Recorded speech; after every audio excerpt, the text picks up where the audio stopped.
All right, so today we're doing a deep dive on habits, Okay. and I think this is going to be really interesting. Yeah. We're looking at Habits Echo, Shaping Your Future Daily, Okay. which basically poses this idea Yeah. that Mm-hmm. our habits really are the architects of our future. Yeah. They kind of design day by day where we end up. Right. But if that's true, how much control do we actually have over that process? Well, that's a great question. And, the book really dives right into that idea that all those small little actions we take every single day, Mm-hmm. they end up having this huge impact over time.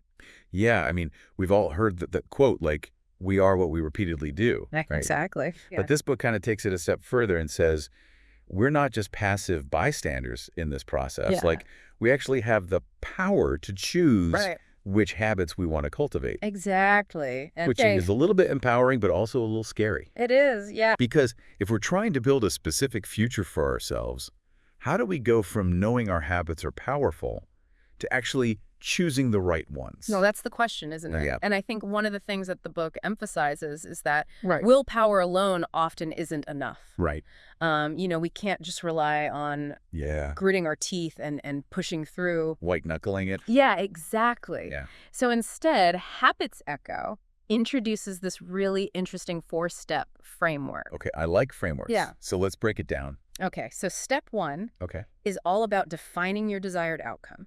All right, so get really clear on what you actually want. Exactly. Like, what's the why behind the habit you want to build? Yeah, that makes sense, because if you don't know where you're going, any road will get you there, right? Yeah, exactly. Okay, so you start with a clear vision of your destination. Right. What's next? Well, then step 2 is about designing your environment for success. Oh, okay, so this is getting practical. Yeah. Yeah. So let's say you want to develop a habit of reading more. Okay. Instead of relying just on willpower, Yeah. make sure you have a book within reach. Like, Okay. put it on your nightstand, in your bag, wherever you're most likely to pick it up. Right, so you're not even giving yourself the option to not see it. Yeah. Remove those obstacles. Yeah, I like that. Like, you're setting yourself up for success rather than constantly battling temptation. Exactly.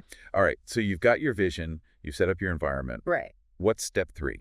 Step 3 is all about making the new habit as easy as possible to start. Okay. So instead of aiming for like an hour of reading every day, Right. just start with 10 minutes. 10 minutes. Okay. Yeah, the key is to build consistency, Yeah. not to overwhelm yourself. Right. Because I think a lot of times we get so ambitious with our goals Yes, and then we just set ourselves up for failure. absolutely. Yeah. Okay. So start small, be consistent. Exactly. What's the final step? Step 4 is celebrating those small wins. Oh, I love this. Yeah. So acknowledge the progress. Exactly. Every time you successfully engage in your new habit, Mhm. acknowledge it, reward yourself.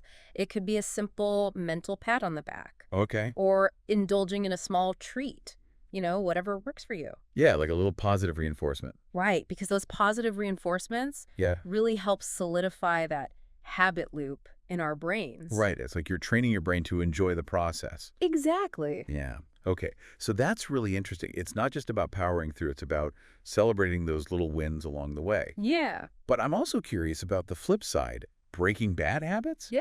Does the book offer any insights on that? It does. Okay. So Habits Echo suggests that instead of trying to eliminate a bad habit, cold turkey, Which never works. which rarely works, Yeah. we should focus on replacing it with a more desirable one. Okay. So it's not about deprivation. It's about substitution. Exactly. Okay. So for instance, if you have a habit of mindlessly scrolling through social media, I think we all know that one. Yeah. Yeah. try replacing it with a quick meditation session or a walk outdoors. Oh, I like that a lot because it's not just like taking something away. It's giving you something else positive to do instead. Exactly. Yeah, that's great. Yeah. So to bring it all back to our listener, Mm-hmm.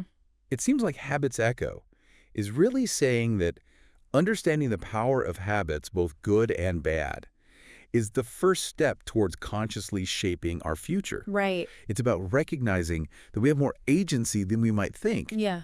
even when it comes to those ingrained patterns of behavior. Absolutely. Yeah, it's almost like we're taking back control, Yeah. which is a pretty powerful idea. Yeah, it really is. And it makes you wonder, Hmm.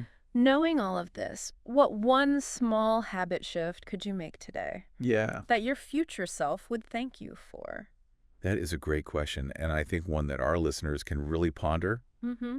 and maybe even leave us a comment and let us know what habit they're going to start working on. Absolutely. Yeah, I'd love to hear it. that's awesome. Well, thank you so much for this deep dive into Habits Echo. My pleasure. This has been really enlightening. Glad to hear it. Yeah. And for our listeners, be sure to check out next week's episode where we'll be tackling a whole new topic. Looking forward to it. Awesome. Thanks again. Thanks.